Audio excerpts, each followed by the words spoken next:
네,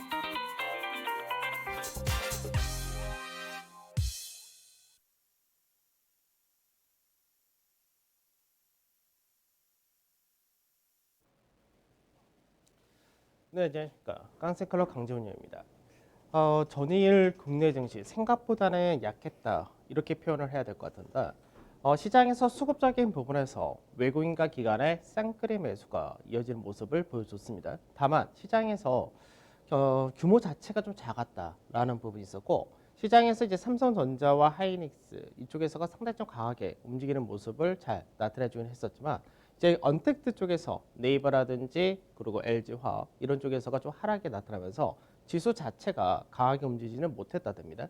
다만 이제 정부에서의 거리두기가 완화되었다 이 부분이 국내 내수 소비 관련으로 상당히 좀 강하게 움직였기 때문에 결국 지수 자체는 강하게 움직이지 못한 상태에서 업종별, 종목별 차별화가 이어진 그런 모습을 보여줬다 됩니다. 그래서 이제 국내 증시에서 추가적으로 이제 중요한 부분은 역시 중요한 가격 저항대 여기를 넘어갈 수 있느냐 이 부분인데 오늘 시장에서 넘어가느냐 이게 상당히 좀 역시 중요할 것 같습니다. 하나씩 보도록 하죠. 자, 먼저 이제 전에 국내 증시를 좀 보게 되면 국내 증시가 2,403포인트, 그러니까 0.45% 상승으로 마감이 되었습니다. 거래대금은 10조, 그러니까 거래대금이 소폭 증가가 나왔다 이렇게 되고요. 다만 이제 시장에서 2,408포인트, 9포인트, 딱 2,410포인트 정도가 되는데 그 라인대가 매물이 가장 많은 자리이기 때문에 어제까지 해서 두 번 정도의 저항을 받았다 이렇게 봐야 됩니다. 그래서 오늘 시장에서는 2,410포인트라는 가격대를 넘어가느냐 이게 가장 중요하다고 보셔야 되고요. 외국인 같은 경우가 1,400억 가까이 매수를 했다가 되고 기관 역시도 프로그램이 780억 정도 들어오면서 소폭의 순매수를 나타내줬다 됩니다. 그래서 외국인과 기관이 계속해서 이제 수급적인 부분에서 우호적으로 작용이 되고 있는 그런 모습인데 여전히 이제 시장에서 규모 자체가 그렇게 크지는 않기 때문에 개인들의 매도 물량을 아직까지는 소화하고 있다 정도 보셔야 되겠죠. 자, 그 다음에 선물시장인데 선물시장에서는 외국인이 약 1,500계약 정도 매도를 했다가 됩니다. 그래서 장중에 베이시스가 소폭 약화가 되는 모습이 나타났다는데 이로 인해서 시장에서 상승 역시 제한되는 모습을 나타내줬다 이렇게 보시면 되겠습니다. 그 다음 코스닥 지수도 마찬가지로 0.2% 정도 소폭의 상승으로 마감이 되는 모습 동일했다가 되고요. 거래대금은 11조 5천억, 거래대금은 역시 거래소보다 조금 더 높은 수준을 보여줬다 됩니다. 다만 이제 수급적인 부분에서 외국인과 기관, 동반 매도가 나타나면서 시장에서 거래소와 좀 다른 그런 양상을 보여줬다 되죠. 근데 다만 이제 기관에서의 매도가 대부분 카카오 게임즈를 중심으로 이어졌다. 이 부분을 제외한다면 실제적으로 외국인이나 기관에서의 수급에서는 큰 차이는 없었다. 이렇게 보시면 되겠습니다. 자, 해외 증시 보도록 하죠. 중국 증시인데 중국 증시가 지난주 금요일 날에 이제 연휴 이후에 첫 개장을 하면서 한 1.8% 정도 상승으로 마감되었었고 어제 같은 경우는 2.6%라는 급등이 나타났다 됩니다. 그래서 중국 같은 경우는 앞전에 박스권의 중간 이상이 3,320포인트인데 그 라인대를 훌쩍 넘어서 마감이 되는 그런 모습이었습니다. 우선은 거래대금 자체가 증가가 나오기 시작을 했다. 그래서 앞전에는 거래대금의 증가가 나타나지 못했기 때문에 시장에서 매물대를 소화하는 과정이 나타나지 못했다 되면 이번 같은 경우는 거래대금이 증가를 하면서 지수 역시 상당히 강하게 움직였다 됩니다. 그래서 중국 같은 경우 경제 지표도 좋은 부분이 있고 추가적인 경기 부양에 대한 기대감도 가지고 있고 그 외적으로 이제 외국인에서 외국인들 수급이 159억 위안이라는 대규모의 매수가 들어왔다 됩니다. 그래서 중국 같은 경우는 실제로 트럼프와 바이든 둘을 놓고 볼 때 트럼프보다는 바이든이 그래도 중국에 좀 더 우호적이지 않을까 이런 전망인데 이런 부분이 투자 심리 개선으로 이어졌다 정도 보시면 되겠습니다. 자, 그 다음 미증시인데 미증시는 다우지수가 0.88% 그리고 나스닥이 2.5% 정도 강하게 상승에 이어지는 모습을 보여줬다 됩니다. 우선은 애플의 신제품 출시를 앞두고 여기에 따른 기대감이 상당히 높게 나타났다 되면서 애플의 주가 강세가 두드러진 그런 모습을 보여줬다 되고요. 그다음에 프라임데이라고 해가지고 이제 앞전에 이제 시장이 이제 연말로 가게 되면 소비 시즌이 들어온다. 그때보다 오히려 프라임데이 때 매출이 더 높게 나온다라는 부분이 있는데 여기에 따른 기대치가 아마존이라든지 이쪽에 역시 강세로 연결되는 모습을 보여줬다 됩니다. 그럼 결국은 뭐냐면 애플 역시도 신제품이 나오면서 실적이 좋아질 것이다. 그리고 프라임데이 들어오는 통해서 아마존의 실적도 좋아질 것이다. 결국 실적이란 부분이다. 그래서 빅테크 관련된 종목군들 전체적인 강세를 보여줬다 되고요. 그 다음에 현재 추가 부양책에 대해서 민주당에서는 2조 2천억 불이고 그 다음에 공화당이 1조 8천억 불인데 격차가 어느 정도 있습니다. 다만 이번 대선에서 이제 상하원 의원도 역시 일부 선거를 하게 되는데 바이든과 민주당이 승리를 하게 될 경우 대규모의 부양책이 시행이 될 것이다. 그리고 실제적인 추가 부양책의 합의란 부분은 대선이 끝나고 나서 나타날 것이다. 이런 기대감이 형성되는데 이 부분 역시 시장에서 긍정적으로 작용이 되었다 됩니다. 그래서 빅테크와 반도체, 금리용 이런 쪽을 중심으로 전반적인 강세로 마감이 되었고요. 변동성 지수는 이제 25선, 이 아래로 종가상에서는 아직까지 나타나지 못한다 그런다. 25선을 중심으로 해서 마감이 되었다. 차이가 없었고요. 유가 같은 경우가 2.7% 하락하면서 39.5불. 근데 유가 역시도 최근 들어서는 뭐 37불에서 41불 이 사이에서 움직이는 흐름은 동일하다가 됩니다. 그다음 MSCI 코리아 인덱스 같은 경우는 오히려 0.5% 정도 하락을 했다가 그런다. 이 부분은 실질적으로 국내 증시가 그만큼 못 올라갔다라고 생각하시면 될 것 같습니다. 그다음에 달러 인덱스는 93 초반에서 그대로 나타났고요. 원달러 환율도 1148원으로 어제 종가보다는 약 2원 가까이 상승했다 정도 보시면 되겠죠. 자, 나스닥 지수 보도록 하죠. 나스닥 지수가 이제 또 올라올 때 굉장히 또 가파르게 올라온 그런 모습을 보여줬다 되죠. 그래서 앞전에 나스닥 같은 경우가 이제 15거래 동안에 고가 대비해서 11.8% 정도 하락을 했었고, 그리고 이제는 14거래 동안에 저가 대비해서 11.69% 올라왔다 되면서 앞전에 하락폭 대부분 메우면서 연중 고가 라인 때 다시금 올라왔다 됩니다.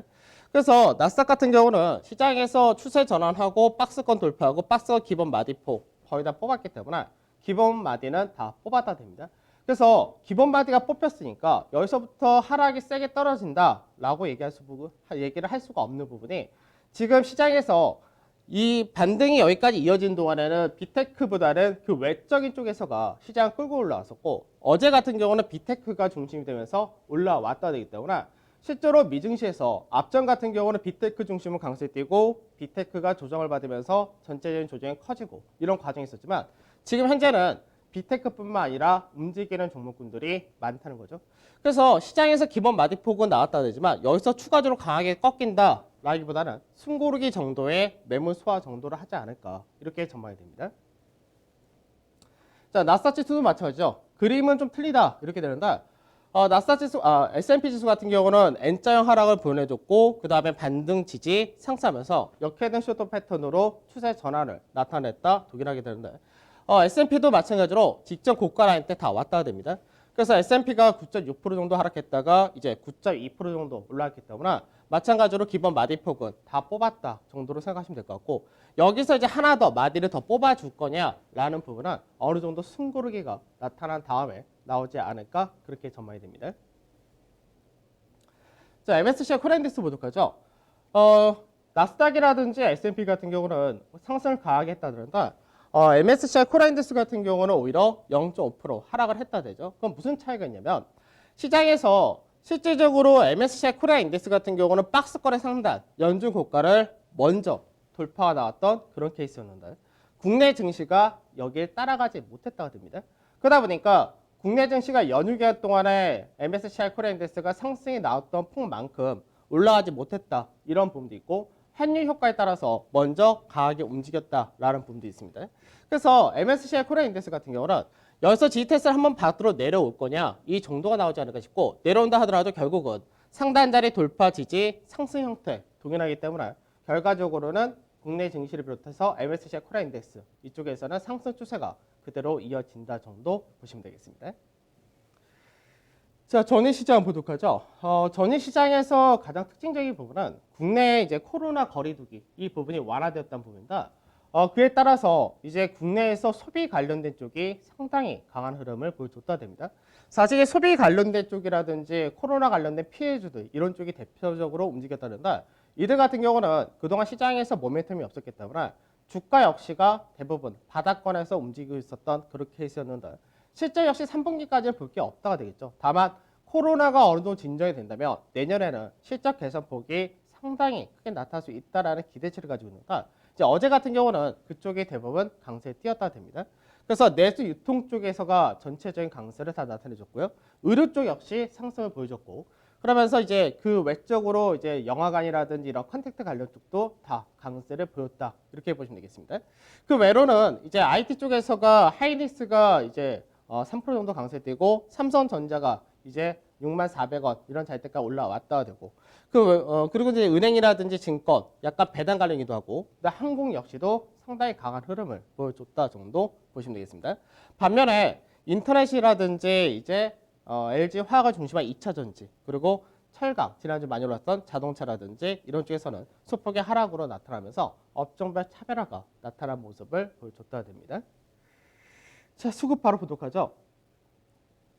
수급을 보게 되면은 우선은 외국인 같은 경우는 가장 매수가 많다라는 쪽이 결국은 삼성전자와 하이닉스 이 둘을 중심으로 매수가 들어왔다는데 이 둘로만 이제 3천억이 넘는 매수가 이어졌다 됩니다. 그러면 시장에서 실질적으로 미증시가 어제 같은 경우 빅테크 중심의 일부 종목군들이 시장 끌고 간 그런 케이스였는데, 국내 증시에서도 삼성전자와 하이닉스에 대한 외국인의 매수가 더 확대될 가능성이 높다 됩니다. 그래서 삼성전자와 하이닉스가 시가총액 1, 2종목이면서 코스피 200 내에서는 거의 30% 정도의 비중을 차지하고 있기 때문에 이들이 강세를 더 뽑아낼 것이냐, 이 부분이 국내 증시가 중요 가격을 돌파하느냐 여기와 연결된다고 보셔야 됩니다. 그 다음에 뭐 넷마블이라든지 호텔신라라든지 뭐 두산피어스, SK바이오팜, 신세계, 아모레퍼시픽 여러 가지 들어오긴 동일했습니다. 전체적으로는 내수 유통과 그리고 항공에 대해서 동반 매수가 강한 모습을 보여줬다 됩니다. 자, 그 다음에 매도 쪽을 보게 되면 매도에서 이제 시제, 이제 아무래도 국내 자체적으로는 코로나가 좀 진정세가 들어갔다라는 부분이 매도가 나타났고요. 그 다음에 기아차라든지 현대모비스라든지 이런 쪽에서가 역시 매도가 나타났다는데, 자동차 같은 경우는 실적 발표를 확인을 아직까지 못한 상태이지만 자동차 역시 실적이 상당히 좋다라는 부분은 변동이 없습니다. 다만 차익 실현 성격이 떨어졌다 정도 보셔야 될 것 같고요.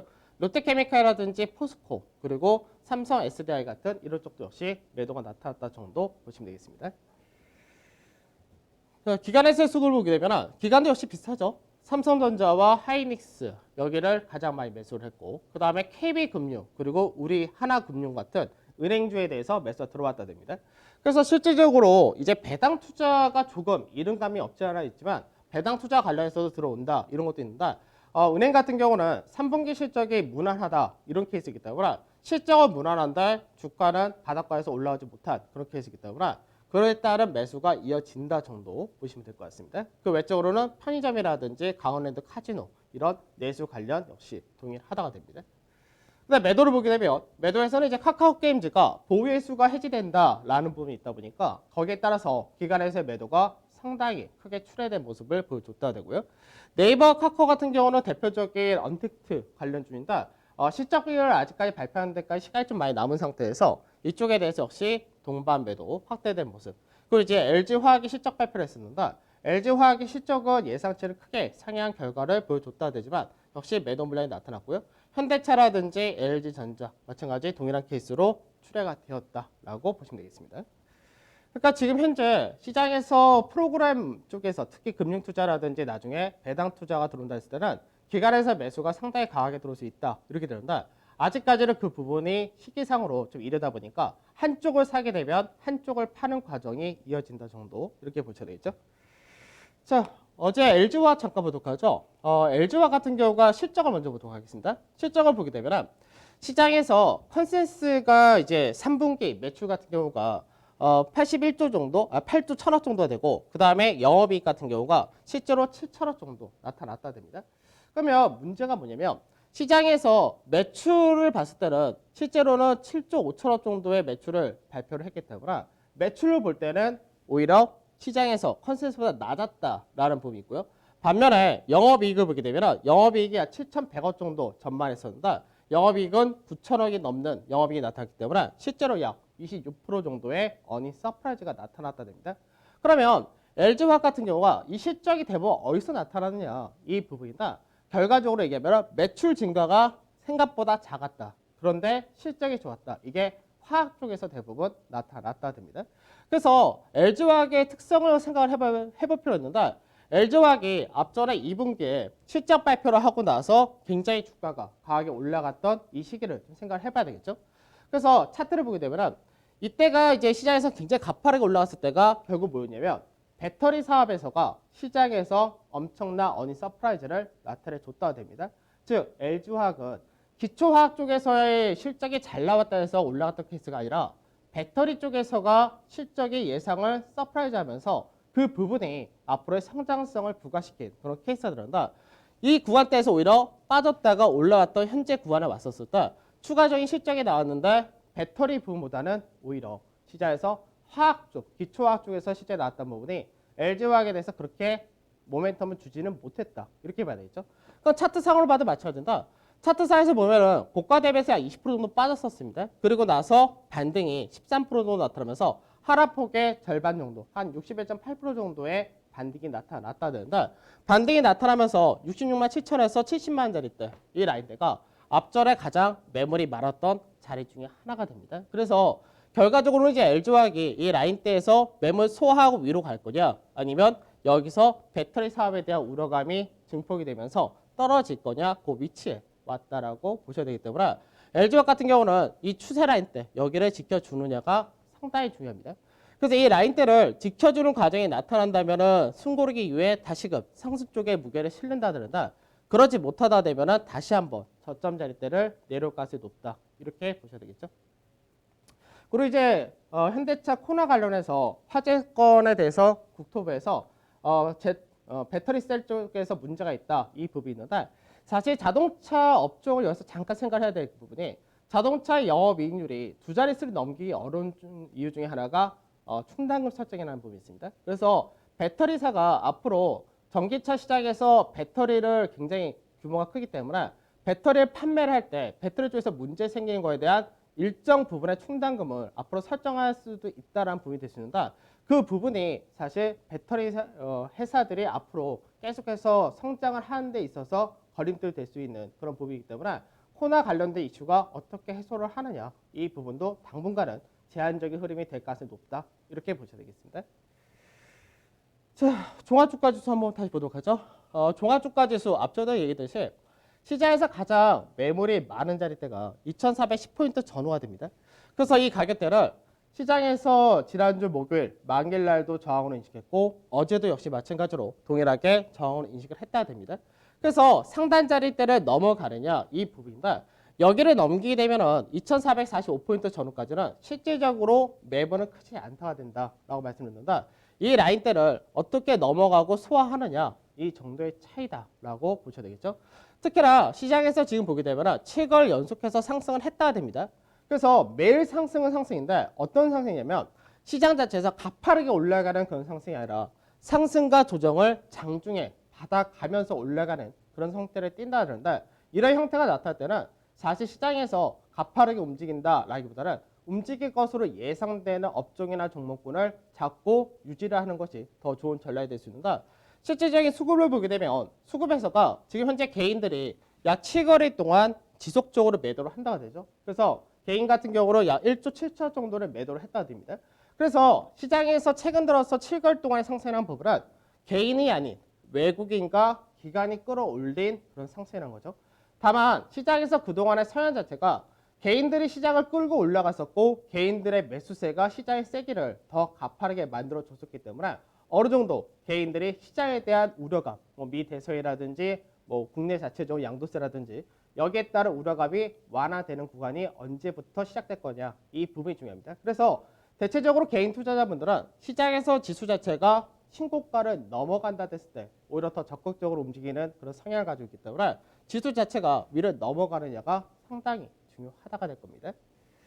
자, 대형 지수 보도록 하죠. 그래서 지금 현재 시장 자체를 어느 정도는 이제 업종별 종목별 차별화있긴 하지만 대형 지수가 좀 더 끌고 가는 모습을 보여준다 되긴 하는데 대형 지수에서 역시나 제일 중요한 거는 삼성전자가 됩니다. 그래서 삼성전자 같은 경우와 가장 많은 매물대를 가진 자리를 어제 종가로 마무리를 했다가 되는데 오늘 삼성전자가 추가적인 강세를 더 띄워주면서 연중 고가를 넘어가느냐 이게 상당히 중요하다가 됩니다. 그래서 지금 모양상으로는 돌파하고 나서 지지를 밟고 갈 거냐 아니면 조정 한 차례 거친 다음에 넘어갈 거냐 이 두 가지 방향밖에 없다고 했었는데 시장에서 지금 현재는 전자 쪽에 조금 더 무게를 실어두고는 있습니다. 다만 시장에서 한 번 정도 내려갔다가 올라간다라는 가능성도 배제할 수 없다 정도만 체크하시면 될 것 같습니다. 자, 그 다음 코스닥인데 코스닥 100지수 같은 경우 약간 차이가 있죠.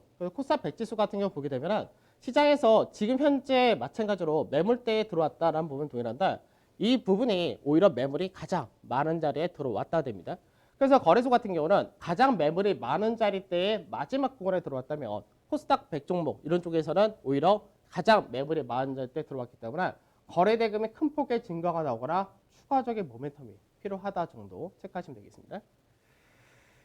자, 투자자를 보도록 하죠. 미 대선 어닝 시즌 동일한다.